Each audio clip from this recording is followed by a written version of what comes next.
우리 지역의 핵심 현안이었던 한국에너지 공과대학법이 지난 24일 드디어 국회 본회의를 통과했다. 이로써 내년 3월 정상 개교를 위한 기반은 마련했지만 특별법 통과까지 과정은 순탄치만은 않았다. 2017년 문재인 대통령의 대선 공약을 계기로 본격적으로 논의가 시작된 한국에너지 공과대학 설립. 광주 전남은 곧바로 한국에너지공대 후보지를 두고 치열하게 물밑 경쟁을 펼쳤다. 한전은 나주에 있고 한전공대는 강주에 있는 것이 상생의 길이 아니냐 하는 이런 염원과 간절한 소만이 많습니다. 우리 전라남도는 연구 중심의 대학, 한전공대와 같이 세계적인 연구 중심의 대학이 필요가 절실하다고 하겠습니다. 물리적 환경, 부지 제공 조건 등을 고려해 2019년 1월 최종 선정된 한국에너지 공과대학 부지. Out of the 6 candidates recommended by the local governments, the first place go to Jeollanam-do Buyong-CC. 이후 대학교 설립 작업이 본 궤도에 오르면서 재정 지원 규모가 윤곽을 드러냈다. 전라남도와 나주시가 한국에너지 공과대학 발전기금으로 2천억 원을 지원하고 한전은 1차로 600억 원을 출연하기로 한 것. 하지만 얼마 못 가 순탄할 것으로 보였던 대학 설립에 먹구름이 드리워졌다. 당시 자유한국당이 한전의 적자를 이유로 강하게 설립을 반대하면서 여야 공방전이 시작됐다. 이 한전이 지금 적자가 투성이 되면서 앞으로 회복될 기미가 없어요. 그러니까 지금 상태에서는 한전공대를 논의하는 게 안 맞는 거예요. 설상가상 교육부가 3차례 설립 인가를 보류하면서 최대 고비를 맞은 한국에너지 공과대학. 결국 정상 개교가 어려워지자 더불어민주당 신정훈 의원이 한국에너지 공과대학 법안을 대표 발의했다. 에너지 신기술 연구소 임대를 통한 개교가 가능하도록 특례 조항을 적용하고 공공기관이 재정 지원을 할 수 있도록 법적 근거를 마련하는 내용을 특별법으로 담은 것이다. 하지만 또다시 전력산업기반기금 투입에 대한 특혜 의혹으로 야당 의원들의 반대 속에 불발된 한국에너지 공과대학법. 공기업이 설립하는 대학 아닙니까? 거기에 전력산업기반기금을 주겠다고 시행령까지 고쳐놨어요. 올 1월 달에. 얼마나 편법과 불법 덩어리인지 아세요? 이에 여당은 지역 균형 발전과 국가 차원에서 에너지 인재 양성에 의미를 둬야 한다고 의견을 내세워 3월 24일 한국에너지 공과대학법이 국회 본회의를 통과했다. 한전공대가 에너지 신산업 신기술을 주제로 한 대학이고 또 세계 최고의 그런 대학을 지향하기 때문에 국민의힘이나 야당에서는 가장 우려했던 것이 에너지 전환과 관련돼 있는 그런 대학 아니냐 이런 좀 우려가 좀 있었고요. 특히 또 학령인구 감소에 따른 지역 대학 그리고 기존 대학에 그런 어떤 큰 피해가 있지 않겠는가 이런 우려가 있었습니다. 아울러서 이제 관련 재정을 조달하면서 국민들의 추가적인 조세 부담이 있지 않겠는가 하는 우려가 있었는데요. 거의 대부분 다 해소가 되었고 마지막으로 부양 특혜 문제는 우리가 앞으로 잘 풀어나갈 문제라고 생각합니다. 특히 한국에너지 공과대학 설립은 광주 전남 시도민들의 염원으로 지역민의 기대와 관심도 높다.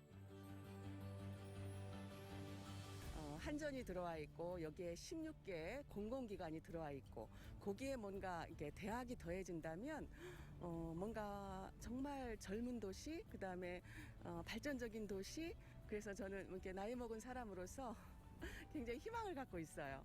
여기에 자리 잡고 유능한 인재들이 많이 나타나서 서울 경기와 같이 수도권과 같이 발전하는 도시가 됐으면 정말 좋겠습니다. 예, 저희 자손들도 우선들도 한전공대를 이렇게 생각하면 이쪽에 와서 공부하고 싶고 연구하고 싶고 구성원이 되고 싶은 그런 열망 속에 살아갔으면 얼마나 좋겠어요. 경쟁력 있는 지역사회가 될 수 있잖아요. 한 주간의 정치, 사회적 이슈와 지역의 이야기를 꼼꼼하게 따져보는 시사터치 따따붙다 지금 시작합니다. 자, 지난 3월 한전공대 특별법이 국회를 통과하면서 한국에너지공과대학교가 차질 없이 내년에 개교될 것으로 지역민들의 기대가 모아지고 있습니다. 그래서 오늘은 개교까지 앞으로 남은 절차와 해결 과제가 무엇인지 특별히 윤희준 한전공대 설립추진위원장님 스튜디오에 모시고 이야기 들어보는 시간 마련했습니다. 안녕하세요, 위원장님. 안녕하세요. 네, 안녕하십니까. 정말 노고 많으셨습니다. 네, 감사합니다. 네. 제가 외람되게 이렇게 먼저 인사말을 드리고 시작을 하도록 하겠습니다. 그리고 오늘 변함없이 김경진 전 의원님도 함께 하셨습니다. 안녕하세요. 네. 자, 우선 위원장님, 그 시청자분들께 인사 말씀 먼저 부탁드리고 싶습니다. 네. 그동안의 지역 주민들 여러분께서 많이 애써주신 덕분에 무사히 국회 본회의를 통과했습니다. 앞으로 남은 기간 동안 차질 없이 준비를 잘해서 내년 3월 신입생 모집과 함께 새로운 학교를 시작하도록 열심히 노력하겠습니다. 감사합니다. 네. 말씀 듣다 보니까 지금 이제 국회 통과한 지가 엊그제인데 이제 내년 3월부터 신입생 모집하신다고 하니 굉장히 바쁘실 것 같은데. 네. 그 어찌됐건 이제 우여곡절 끝에 지금 한전 공대 특별법이 국회를 통과했습니다. 네. 감회가 남다르실 것 같아요. 예, 그동안에 마음 많이 졸였습니다. 사실은 저희 대학이 개교를 내년에 하기 위해서는 기존의 그 교육부 대학 설치령에서 좀 벗어나서 여러 가지 특례 조항이 이제 필요한 거였는데 그것이 이제 이번에 가능하게 됐고요. 그다음에 이제 저희가 인류의 이제 에너지 문제를 풀어나가는 새로운 대학이고 나중에 말씀드릴 기회가 있겠지만 여러 가지 교육에 대한 혁신을 시도하는 대학이기 때문에 여러 가지 이제 교육부의 규제 등을 좀 벗어날 수 있는 자유로운 그런 위치가 굉장히 중요했고요. 그다음에 이제 안정적으로 좀 긴 호흡의 연구를 할 수 있는 장기적인 어떤 재정 지원 이런 것들이 필요했는데 그런 것들을 다 만족하게 됐습니다. 다행입니다. 축하드립니다. 네, 감사합니다. 정말 축하드린다는 말씀이 정말 맞는 것 같아요. 네. 지금 이제 지역의 지금 상황으로 좀 놓고 보면 지역 현안 3법이라고 해서 아시아문화전당 특별법, 또 여순 특별법, 그리고 이제 한전공대 특별법. 과연 언제 통과된가 정말 기다렸는데 지금 이제 두 가지 특별법 통과를 했습니다. 예, 지난번에 아시아문화전당 특별법은 우리 광주 이병훈 의원이 대단히 고생을 많이 하셨고요. 그다음에 이번에 이제 한전공대 정확히는 한국에너지공대 특별법이 되겠습니다. 한국에너지공대 특별법. 정확한 지금 한전공대라고 부르면 안 됩니다. 한국에너지공과대학입니다. 우리 나주의 신정훈 의원이 대단히 지금 고생을 많이 했고요. 실은 산자위 이제 소관 법안인데 산자위에서 소위만 지금 3번을 했죠, 이게. 네, 맞습니다. 소위 3번 거쳤고 그만큼 이제 경론을 벌였다는 거고 어쨌든 소위 3번 끝에 산자위 상임위를 통과를 했고 그다음에 상임위에서 또 법사위에 와서 또 브레이크가 상당히 좀 걸렸던 것 같고요. 근데 법사위에서 마지막 순간에 아마 야당 의원들이 표결할 때 퇴장했었죠. 윤한홍 의원님. 학생들을 자기 자본이나 자기 자산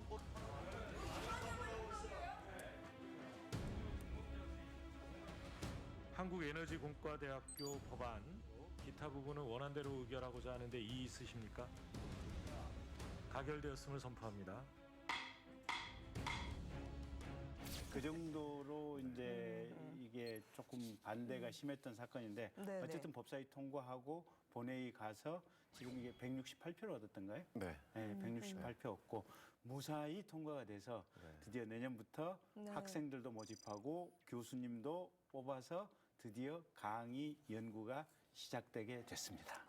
정말 그 일목요연하게 정리해 주시니까 뭐 거의 그냥 뭐 역사 같아요. 우선은 지금 이제 이 특별법이 통과되기까지 1년에 많은 좀 공격 아닌 공격이 좀 있었던 것도 사실입니다. 그 중에서도 총장님 그 지금 지방대가 이제 지금 그 학생 모집에 되게 어려운 지금 상황인데 이 시기에 왜 한국에너지공과대학에 출범을 해야 되는지 그 이유에 대해서 좀 필요성 강력하게 좀 말씀 주시죠. 제가 2019년 말이나 2020년 초쯤에 이제 그 당시에는 한전공대 추진단의 단장분이 저를 찾아오셨어요.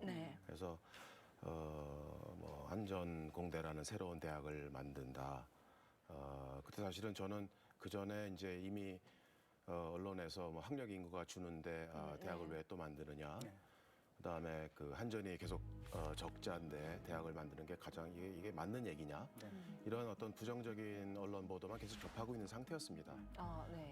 그런데 이제 오셔서 말씀을 하시고 그동안에 이제 외국 컨설팅 회사에 돈을 들여서 전 세계 공과대학을 조사를 하고 공과대학뿐만 아니라 지역 산업을 육성하기 위해서 어떤 것들을 하고 있는지 이런 것들을 이제 건 한 2년 동안 연구를 하셨어요. 그래서 이렇게 두꺼운 보고서를 저한테 주셔서 그 마스터 플랜 용역 네네네 그걸 이제 저한테 읽어보라고 그러시고 가셨어요. 그래서 이제 제가 쭉 봤죠. 그런데 그때 오신 이유는 이제 그 대학 법인을 설립하는데 이제 이사회에 좀 참여를 해달라.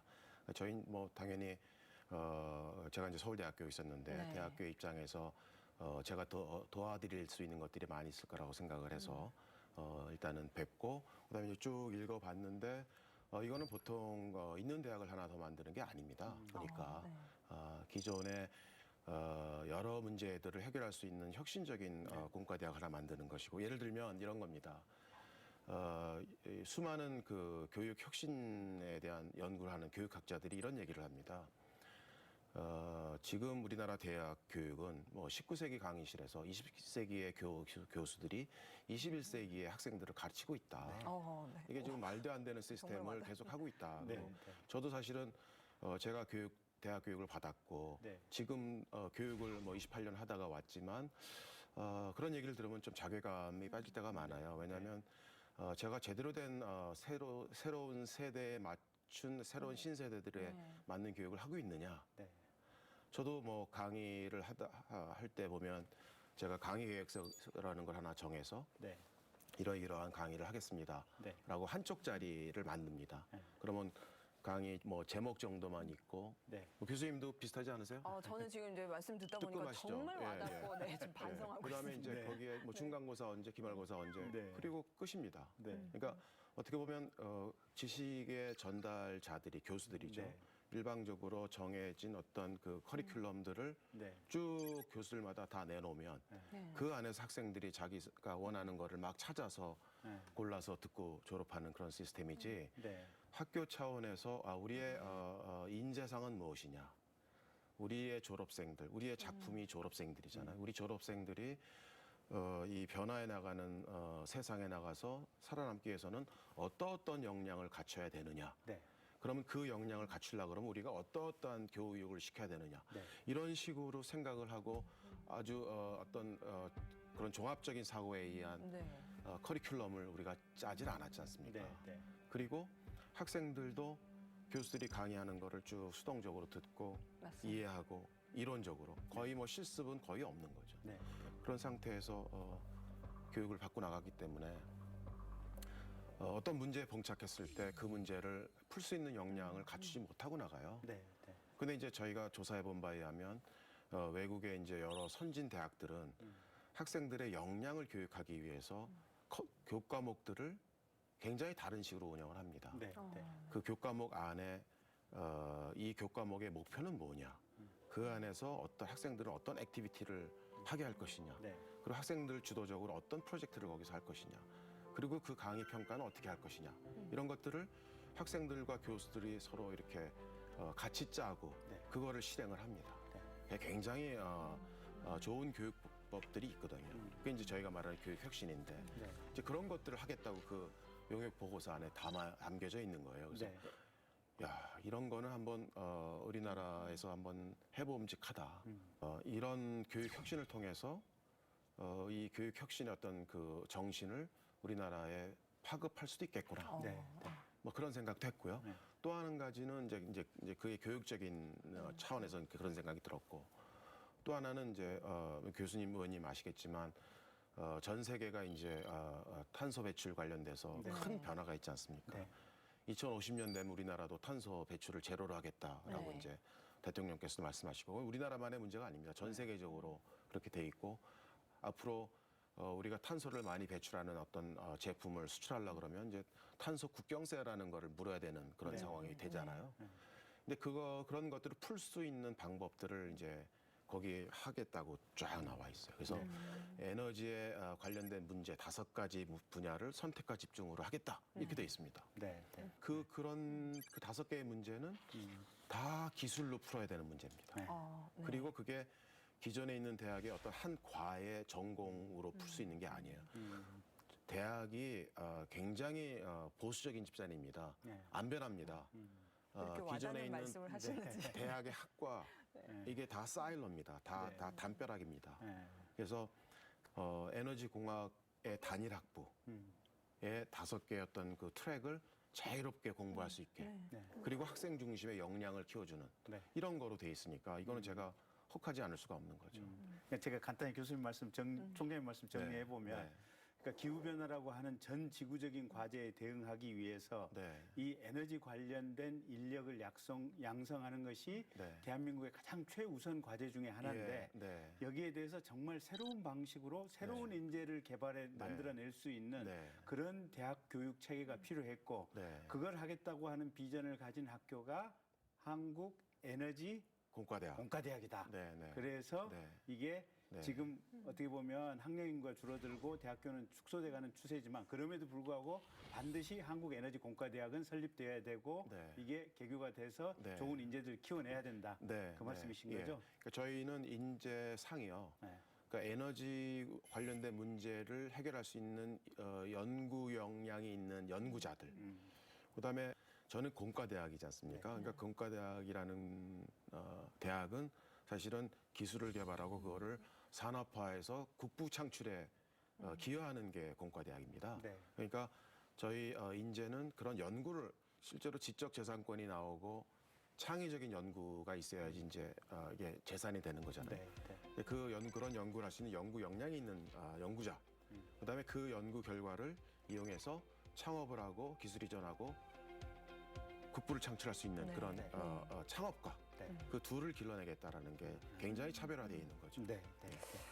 그러니까 저희 총장님 말씀도 그렇고 이제 의원님 말씀도 그렇고 한전공대가 지금 이 시기에 그린 뉴딜을 지금 바라보는 이 시기에 정말 필요한 네. 그 인재 양성 기관이 될 거라는 어떤 확신이 들고 네. 그런데 왜 이렇게 반대를 했을까? 그 부분 좀 짚어주시면 좋겠습니다. 그러니까 네. 정치를- 일련의 어떤 특혜국이 지금 그러니까 계속 이제 좀 올가매고 있는 것 같아요. 네. 정치를 하는 입장에서는 조금 통이 커야 돼요. 보면. 네, 그러니까 네. 이제 우리 호남 쪽 의원들은 당연히 이제 간절하게 원했겠지만 비호남 쪽, 가령 뭐 영남권이나 충청권은 뭐 이게 왜 우리 지역에 안 오냐 이제 그런 불만이겠죠 보면. 근데 저 20대 국회 할 때 그 경주 지역이 특별 관광권역으로 지원하자고 하는 법안에 대해서 그때 거침없이 제가 찬성을 해드렸거든요. 이게 중요한 게 뭐냐면 이게 딱 그냥 항상 어떤 걸 보면 예산이든 법안이든 서로 1대1로 맞교환하는 형식으로 이걸 네. 했었는데 어떨 때는 이게 안 될 때가 있어요 보면. 그럼 과감하게 서로 간에 이게 꿈과 희망을 주는 게 필요한 것 같고 영남권에는 지금 당장에 뭐 디지스트 그러니까 대구 과기원 있고요. 네. 그다음에 유니스트 울산 과기원 네. 또 있고 또 포스텍 네. 이제 포항공대도 있고 그래서 광주에 이제 지스트가 있긴 하지만 또 한전이 여기 내려온 이상은 네. 여기 한전 주변으로 해서 네. 연구도 하고 산업과 협력도 하고 이런 특성화 대학이 반드시 필요한 부분들이 있어요. 그래서 그런 부분에 있어서 야당이 이번에 이제 조금 보여줬던 자세는 조금 아쉬운 측면이 좀 있죠. 그래서 네. 항상 통큰 정치가 필요하다 이제 그렇게 얘기를 하고 다닙니다. 그러니까 지금 이제 지역민들 입장에서는 호남이 뭘 좀 하겠다고 하니 이렇게 그냥 들고 일어나서 반대한다. 또 이런 뭔가 좀 지역 그 골이 깊어지는 그런 또 근데 하여간 부정적인 중요한 인식을 건- 갖게 하는 또 계기가 되지 중요한 건 않았나. 그분들이 반대를 취했다. 그거에 집중하지 말고 실은 이 반대가 있었으니까 네. 우리가 개교한 이래 정말 더 잘해야겠다. 네, 맞습니다. 그분들의 맞습니다. 뒷얘기가 아예 안 나오도록 네. 정말 5년, 10년 또 20년, 100년 동안 대한민국의 전력, 에너지 산업과 관련해 가지고는 한전공대가 생김으로 인해서 완벽하게 대한민국이 세계 최고 어떻게 보면 에너지 기술과 에너지 연구 역량을 네. 갖췄다. 이 얘기를 들으면 되는 거예요. 그러니까 대한민국을 네. 대표할 네. 수 있는 네. 에너지 신산업을 이끌어갈 인재 양성소. 네, 네, 네. 네. 그리고 이제 당연히 그 네. 세계적인 그런 네. 대학을 지금 지향을 하고 네. 계시는 것 같고요. 네. 또 대학 뭐 혁신 그 선도 모델을 만들어내신다고 하니 하니까 네. 네, 그 파급 효과도 굉장히 기대가 되고 클 것 같습니다. 기대하셔도 좋습니다. 네.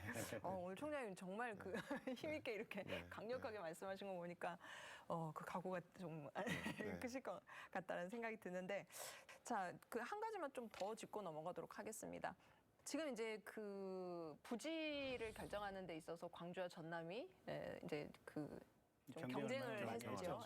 그리고 이제 그런 와중에 부영 아파트가 부영 골프장 가지고 있는 골프장을 그 무상으로 부지를 제공하겠다 해서 지금 이제 입지가 선정이 됐고, 그리고 이제 지금 착공이 돼서 조성 중에 있는 것으로 압니다.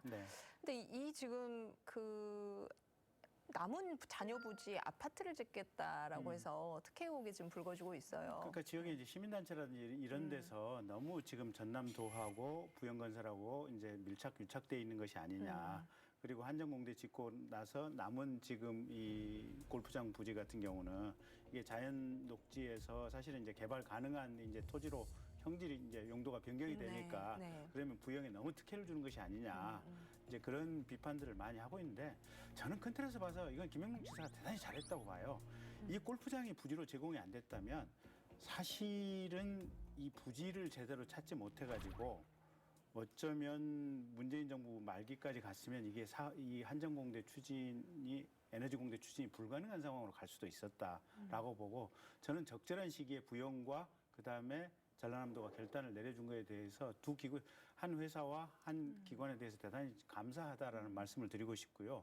어쨌든 근데 그런 시민단체의 비판은 이런 타당한 측면이 있어요. 타당한 측면이 있기 때문에 또 시민단체에서 요구하는 것은 거기 아파트를 짓지 말라라는 것은 아니고, 부영에 너무 과다한 이익이 돼서는 안 된다. 그래서 남는 부지들이 좀 공익을 위해서 활용될 수 있는 학교라 다른 뭐 중학교라든지 뭔가 그런 공간으로 좀 이게 제공이 됐으면 좋겠다라는 희망사항이 있어서, 그거는 전남도와 또 어떻게 보면 부영 쪽에서 적극적으로 협의를 해서 그런 방향의 좀 고려나 검토가 있었으면 좋겠고, 전남도에서는 이제 사실은 부영에 대해서 고맙기도 하는 측면도 있을 거예요. 근데 어쨌든 전남도에서는 이게 이 개발 이익을 적극적으로 환수하겠다라고 얘기를 하니, 또 시민단체에 그러한 비판이 있으니 그런 점을 참작을 해서 부영 이제 개발 이익 환수해야 될 부분 환수할 부분하고 또 부영으로부터 공익적인 어떤 용도로 이게 제공이 가능한 어떤 협의를 할 부분이 있으면 적극적으로 해줬으면 좋겠다. 그렇게 말씀드리겠습니다. 근데 일각에 지금 의혹을 제기하는 그 결정적인 이유는 난개발인 것 같습니다. 이제 대학 캠퍼스, 세계 유수의 대학 캠퍼스 바로 옆에 28층, 30층에 뭐 육박하는 그런 고층 아파트 빌딩 숲이 조성이 되는 것이 과연 바람직한가. 그리고 이제 부영에서는 이제 무상으로 부지를 기부를 하겠다라고 했는데, 알고 보니까 5천억 최소 6천 몇억 정도 되는 그런 어떤 이익을 또 이렇게 챙기는 것이 과연 바람직한가. 근데 이런 한전공대쯤 되는 아주 큰 사업, 그러니까 에너지 특성화 공과대학쯤 되는 이런 큰 사업이 우리 지역에 오기 위해서는 지역에 사실은 기관들이 결단을 내려야 되고요. 제가 볼 때는 그 결단을 내려준 거에 대해서 감사를 해야 될 것 같고요.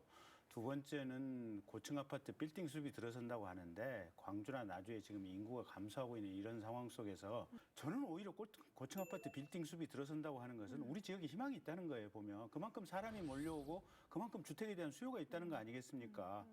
오히려 그런 상황이면 제가 볼 때는 감사해야 될 상황이 아닌가. 그래서 그런 측면의 비판이라고 하는 것이 과연 얼마만큼 관점과 철학과 어떻게 보면 또 현실 실태에 있어서 타당할지 저로서는 의문입니다.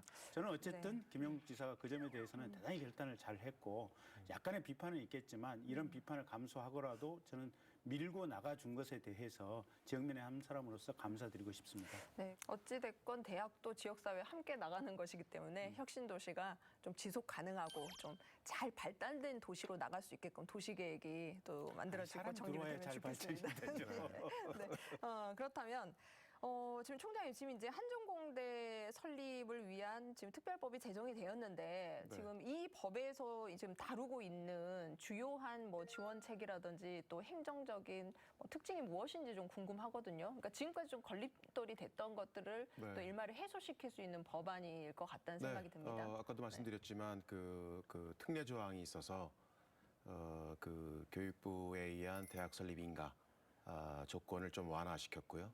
그렇다고 저희가 대학 개교할 때 그 시설이 전혀 없는 건 아닙니다. 저희가 저희 교사의 핵심 개교를 위한 어떤 시설을 한 5,200제곱미터 정도를 개교 전에 완공을 해서 거기에 이제 행정실하고 이제 강의를 하기 위한 시설들은 다 들어갑니다. 다만 이제 연구실이 좀 모자라는 형편인데 그 연구실까지 넓혀서 크게 건물을 짓게 되면 저희가 그 일정을 맞추기가 좀 어려워서요. 연구실에 해당되는 거는 때마침 그 강서 특급밸리로 한전에서 그 에너지 신기술 연구소라는 거를 지금 건설 중에 있고 그게 올 10월 달에 완공이 됩니다. 그래서 거의 그쪽 그 연구소의 공간을 저희가 임대를 해서 한 2년 정도 저희가 쓰기로 했습니다. 그래서 연구실은 공간은 글로 가고 강의 시설은 뭐 이쪽에 있고 그게 뭐 한 10분 정도밖에 떨어져 있지 않기 때문에 뭐 충분히 개교해서 학생들 교육과 연구를 진행하는데 전혀 문제가 없습니다. 그래서 그런 이제 개교에 필요한 그 특례 조항이 들어가 있고요. 그다음에 이제 안정적으로 정부의 재정 출연이 가능하도록 넣어놨습니다. 이렇게 보시면 됩니다.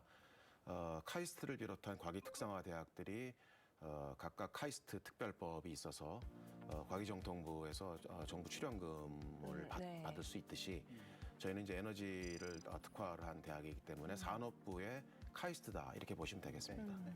근데 저희는 좀 다른 게 카이스트 이제 정부 출연금을 받지만 저희는 한전과 지자체와 정부가 삼위일체가 돼서 재정 지원을 하게 되기 때문에 아주 아까도 말씀드렸지만 에너지 관련된 문제를 푸는 거는 바로 2, 3년 안에 결과가 나오는 그런 연구들이 아닙니다. 그래서 굉장히 긴 호흡의 연구를 할 수 있는 그런 토대를 마련했다 그렇게 볼 수 있겠습니다. 그래도 개교까지 어떤 남은 절차들이 좀 있을 것 같거든요.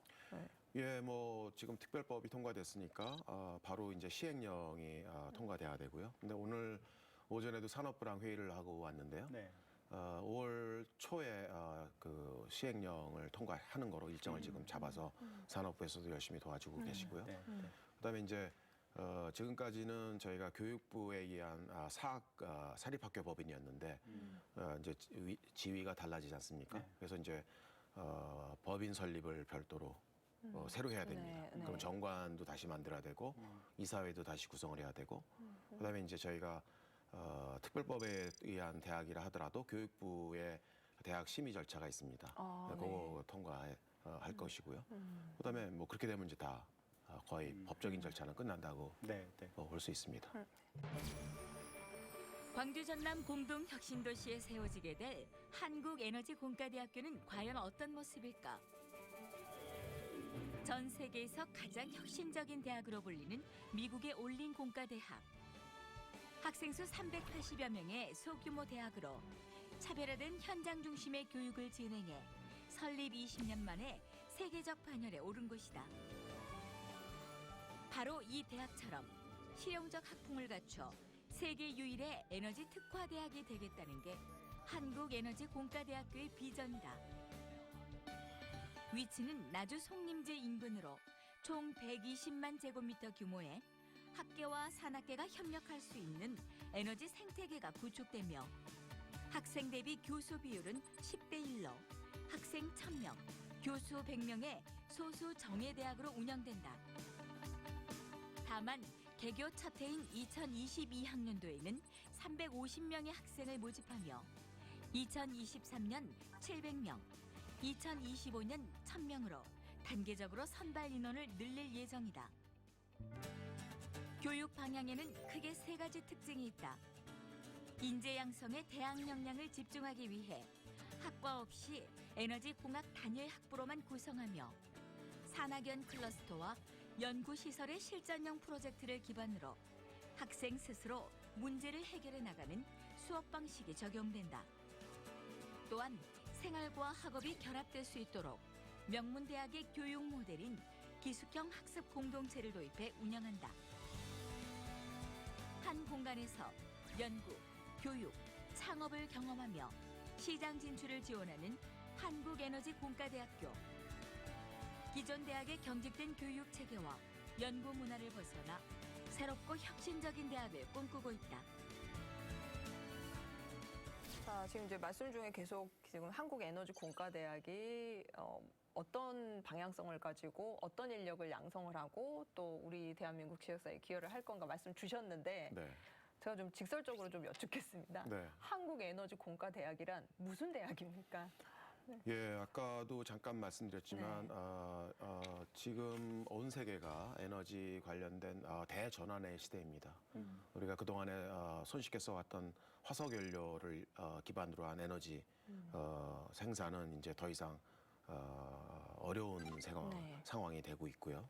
그래서 저희는 에너지 관련된 그 인공지능 기술, 그러니까 전력을 서로 주고 팔고 하는 이런 모든 것들이 다 이제 너무 복잡한 시스템이 되기 때문에 인공지능이 꼭 들어가야 되고요. 그다음에 이제 에너지 관련된 신소재 기술, 뭐 아시다시피 뭐 요새 전기차가 대세 아닙니까? 네. 전기차의 승부는 뭐로 나올 거라고 봅니까? 그것도 배터리 기술입니다. 배터리. 네. 다행히도 우리나라가 네. 반도체 이후로 먹거리로 배터리 아주 네. 잘하고 있지 않습니까? 그 배터리에 대한 것도 이제 새로운 기술들이 많이 나오고 더 값싸게 더 오래 갈 수 있는 기술들이 필요한데 네. 그게 다 재료 관련된 기술입니다. 맞아요. 그다음에 이제 우리가 화석연료로 쓰지 않고 에너지를 만들어내는 신재생 에너지 기술들, 태양광이라든지 풍력이라든지 이런 것들이 다 또 재료 관련된 기술이거든요. 네. 그래서 이제 그런 거. 그다음에 이제 특히 이제 수소를 배출 안 하고 새로운 에너지원으로 수소가 요새 각광을 많이 네. 받고 있지 않습니까? 수소 관련 에너지. 네. 그다음에 오늘도 엄청나게 미세먼지 많은데 네. 미세먼지 저감 그렇습니다. 기술 네. 이런 것도 사실 우리가 풀어야 되는 기술인데 그런 것들.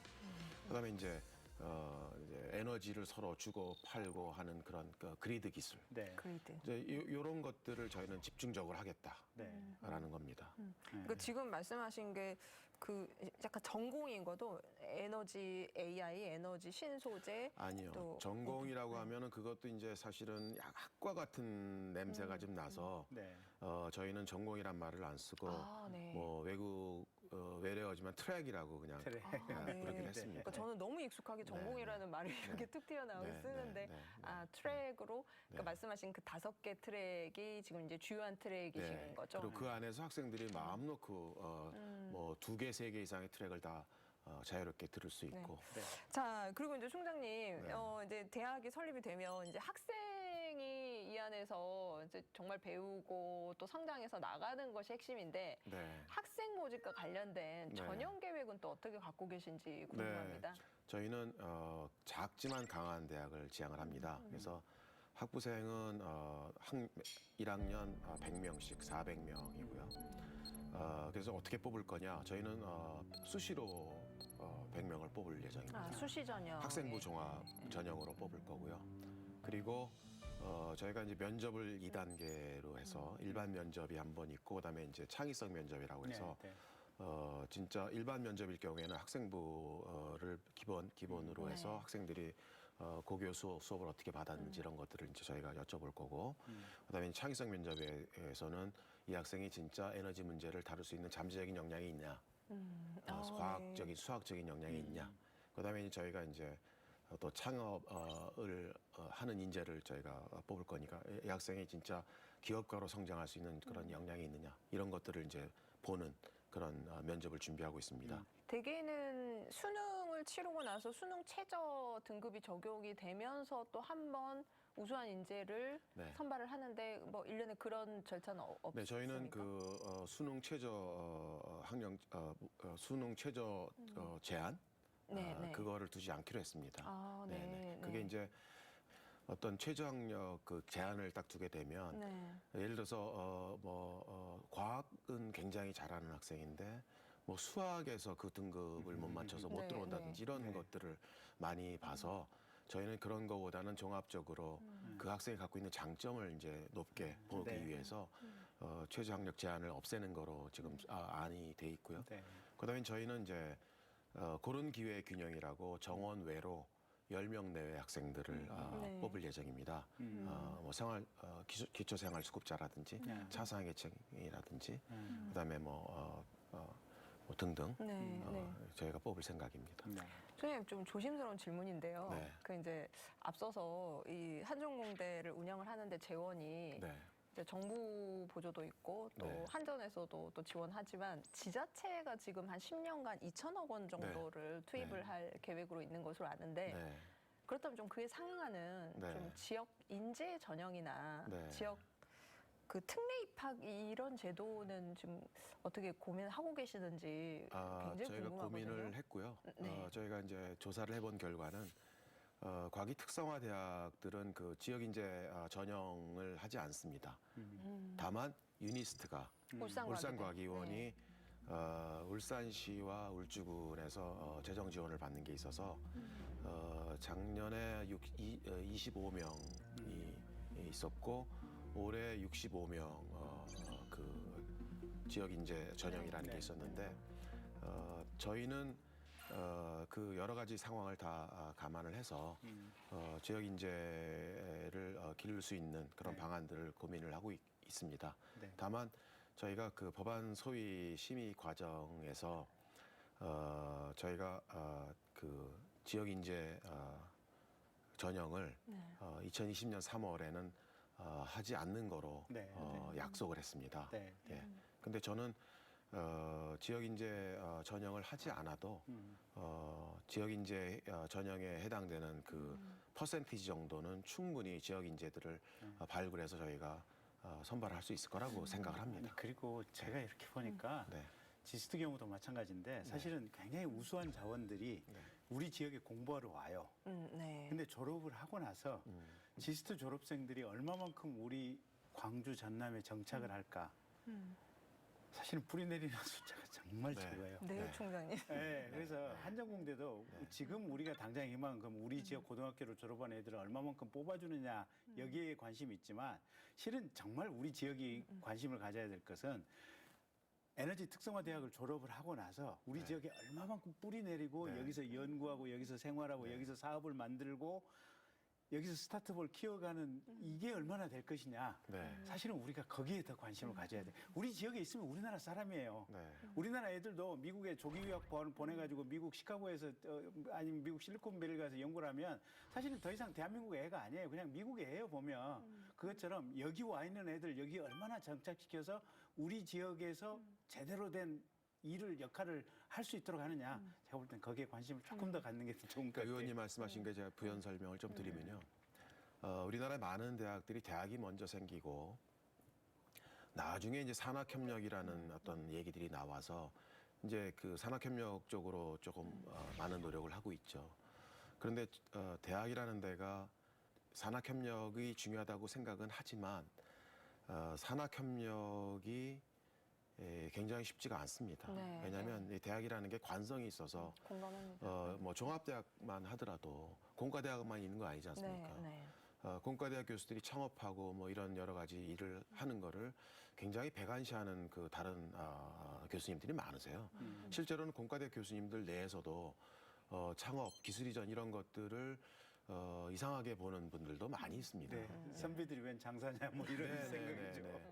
그런데 저희는 대학 설립부터 대학만 보는 게 아니라 대학이 같이 만들어야 되는 그런 산학협력 체제를 지금부터 고민을 하고 있습니다. 저희가 이제 40만 제곱미터의 대학이 부지가 있고 그 옆에 바로 산학연 클러스터 40만 제곱미터가 또 붙습니다.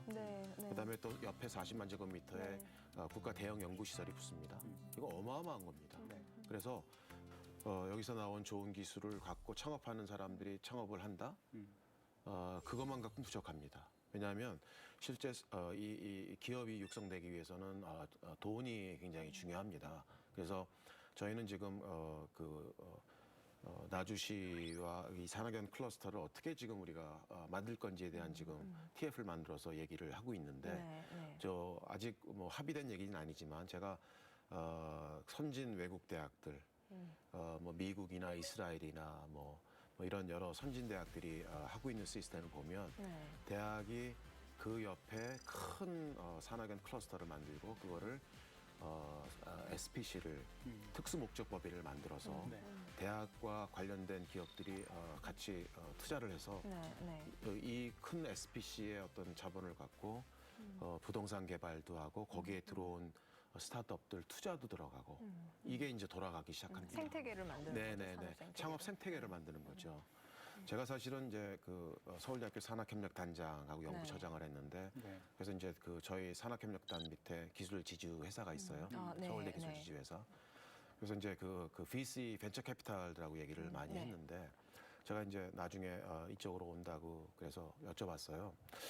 광주 전남 쪽에 벤처 캐피탈의 생태계가 어떻습니까? 물어봤더니 상당히 열악한 상태입니다. 그러니까 아까 이제 G스트를 졸업한 학생들이 여기에 남지 않는 그런 현상을 말씀하셨지만 그런 아직 생태계가 조성이 잘 안 돼 있는 거예요.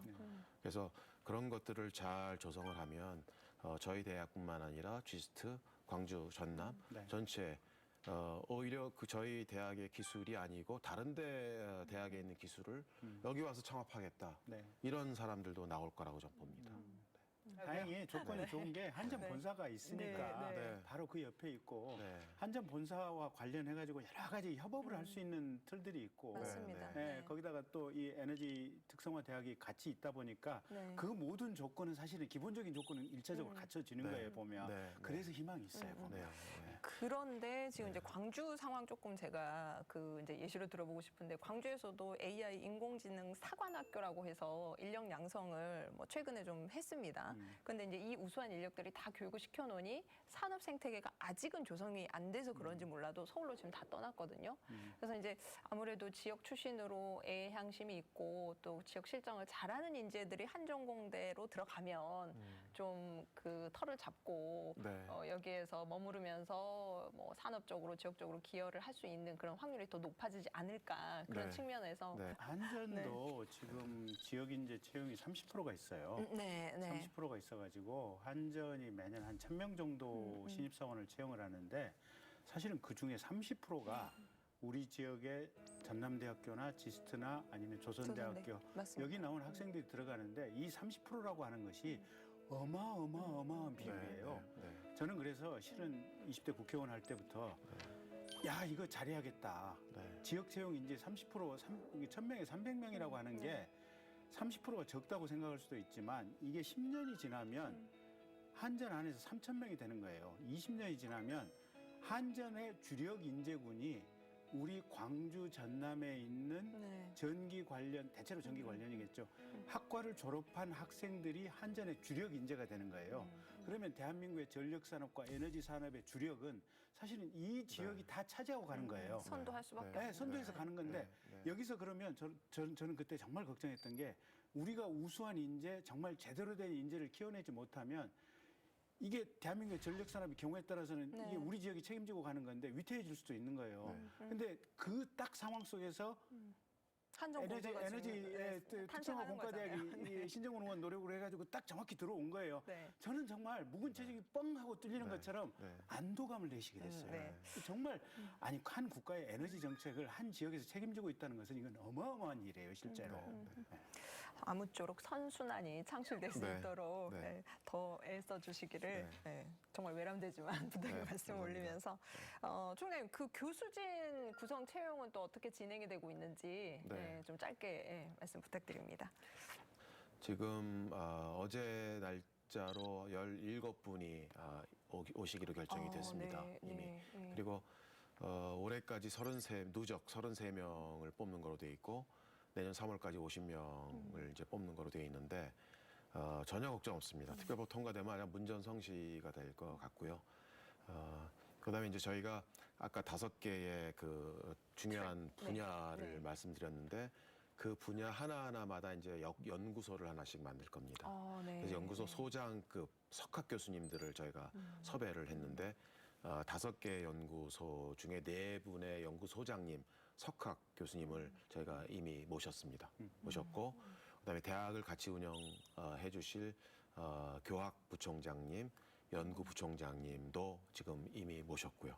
그래서 핵심 포스트 그다음에 이제 처장님들이 굉장히 중요한데 처장님들 핵심 처장님들 다 모셔놨고 뭐 교원들 충원하는 거는 전혀 문제 없이 진행이 되고 있습니다. 네, 네. 그러니까 저희가 오늘 방송 준비하면서도 이제 총장님 일정을 한번 여쭙고 네. 지금 이제 스튜디오에 모셨는데 내일도 면접을 보러 가신다고 2주에 계속 일정이 네, 이렇게 저희가 있으신 걸로 그 경력직 들었습니다. 직원 15명을 저희가 그 공고를 냈는데 무려 278명이 와. 지원했습니다. 네.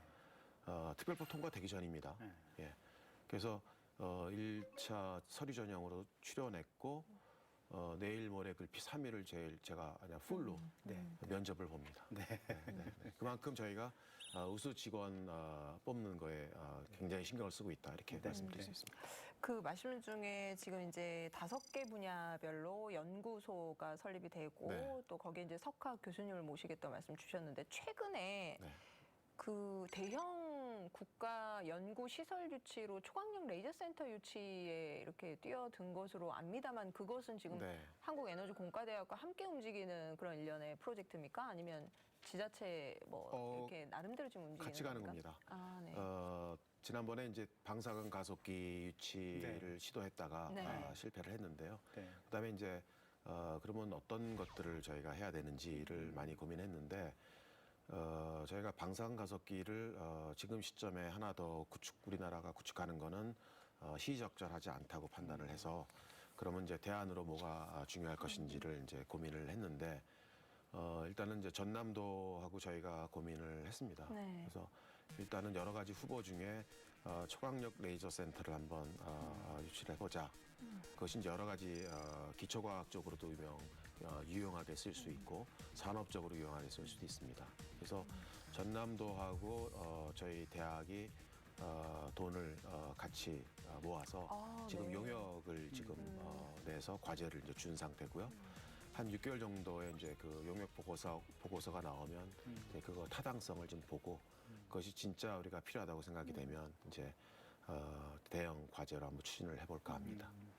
근데 이제 지난해였던가요? 방사능 가속기 유치에 정말 시도민들이 또 어떤 위원회를 만들어서 정말 여러 가지 성원을 보내서 네.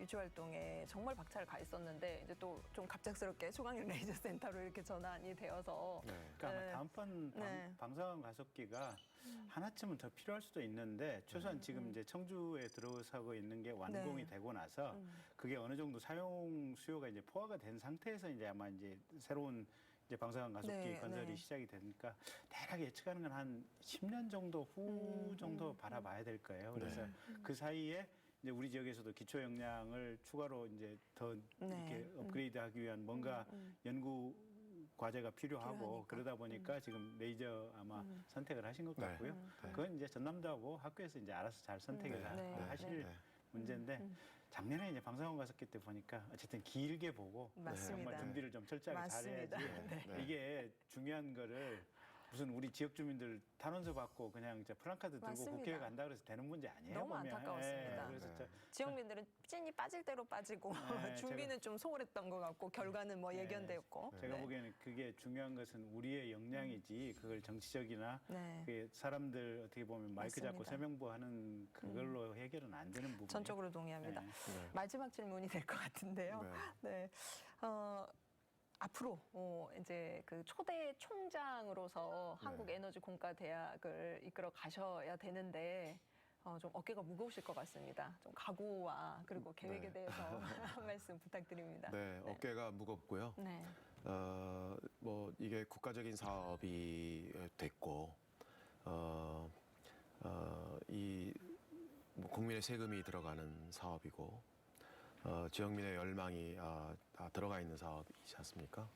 그리고 아까도 말씀드렸지만 저희가 새로운 교육 혁신을 이루고 인류 에너지 문제를 푸는 그런 신기술을 만들어내야 되고 새로운 연구자도 만들어내야 되고 사업가도 만들어내야 되고 지역사회 경제에도 기여도 해야 되고 이런 큰 그림을 그리는 일은 짧은 시간에 이루어지는 일은 아닙니다. 이러기 위해서는 초심을 잃지 않고 좋은 교수님 모시고 좋은 직원 모시고 좋은 학생 모시고 저희가 좋은 연구를 해서 그 과실을 이제 만들어낼 수 있도록 열심히 할 것이고요. 끊임없이 지역사회와 얘기해서 지역과 같이 성장하는 그런 대학의 롤 모델을 한번 만들어 보고 싶습니다. 네. 끝으로 지역민들께도 한 말씀 부탁드려도 될까요, 총장님? 네. 이제 한국에너지공과대학이 첫 걸음을 내딛었습니다. 앞으로 할 일은 많습니다. 뭐 시행령도 통과돼야 되고 법인도 다시 설립을 해야 되고 학칙도 만들어야 되고 신입생 선발도 해야 되고 모든 일을 다 착착 예상대로 진행해서 좋은 대학을 한번 만들어 보겠습니다. 저희 대학은 진짜 에너지 문제를 풀 수 있는 그런 핵심 기술을 만들어내는 그런 대학, 그다음에 그 기술들을 만들어내는 인재를 양성하는 대학, 지역과 같이 성장하는 그런 대학 꼭 만들어 보겠습니다. 지역민들의 많은 성원을 부탁드리겠습니다. 감사합니다. 자, 저희 그리고 이제 김경진 전 의원님께서도 국회의원 재직 시절에 그 과학 분야 발전을 위해서 정말 그 누구보다 애쓰셨잖아요. 예, 또 저희 지역에 큰 또 성과도 이루어 주셨고 남다르실 것 같거든요. 좀 끝으로 한 말씀 부탁드립니다. 하여튼 감사드리고요. 앞으로 노력해 주시고요. 네. 그 이제 제기됐던 우려들은 하여튼 많은 노력을 거쳐서 다 말끔하게 씻어주시고, 사실 정말 중요한 게 이게 우리 지역의 문제가 아니고 대한민국의 국부와 미래로 연결돼 있어요. 가령 핸드폰 배터리 요새 충전하면 한 하루 정도 쓰잖아요. 가령 열을 쓰는 핸드폰 배터리 하나 개발했다 합니다. 이거는 그냥 돈이 하늘에서 돈비가 떨어지는 거예요. 지금 전기 자동차 충전하면 요새 한 500km 가거든요. 가령 한 10만 km 가는 배터리 이거 만들어냈다 이러면 그냥 대한민국이 이 전기 자동차 전 세계 1위로 그냥 이게 한 20, 30년은 대한민국 먹거리가 확보되는 거예요, 보면. 그리고 또 경우에 따라서는 이게 우리나라도 뭐 화성 가는 뭐 에너지 심장을 만들어낼 수도 있고 정말 다종다양하게 이게 이 뻗쳐 있는 분야이기 때문에 또 인류의 생존에 어떻게 보면 이게 기초가 되는 문제이기도 하고 탄소 관련해가지고 그래서 정말로 중요한 기간이 오게 됐다. 그래서 제가 볼 때는 우리 지역에서 너무 소소한 것 가지고 신경 쓰면 안 돼요. 그냥 여기 에너지 특성화 공과대학이 빨리 안착시킬 수 있도록 전남도와 그다음에 에너지 공과대학 공대 쪽에서 하자고 하는 대로 그냥 우리는 그냥 무조건 이분들 지원만 해드리면 돼요. 가타 부타 이게 올리 그러니 이런 얘기 너무 많이 하지 마세요. 우리 지역 학생들 몇 퍼센트 해달라고 뭐 이렇게 해달라 이런 얘기 하지 마시고 한 10년간은 그냥 이분들이 해달라는 대로 전부 무조건 해줘야 돼요. 그리고 나서 안정화되고 나면 저절로 아마 우리 지역도 여러 가지로 발전하고 인재들이 이곳에 착근할 수 있는 기회들이 생길 거예요. 근데 어쨌든 여기까지 해주셔서 감사하고 앞으로 좀 더 고생해 주십사 하는 제가 부탁 말씀드릴게요. 네. 고맙습니다. 네. 자, 한전공대 특별법이 통과되면서 내년 개교를 위한 발걸음이 빨라지고 있습니다. 아무쪼록 한국에너지공과대학이 지역과 함께 호흡하면서 국가의 미래를 책임질 세계적인 대학으로 우뚝 서기를 기대해 봅니다. 자, 오늘 저희가 준비한 내용은 여기까지고요. 저희는 다음 주 이 시간에 다시 찾아뵙도록 하겠습니다. 고맙습니다.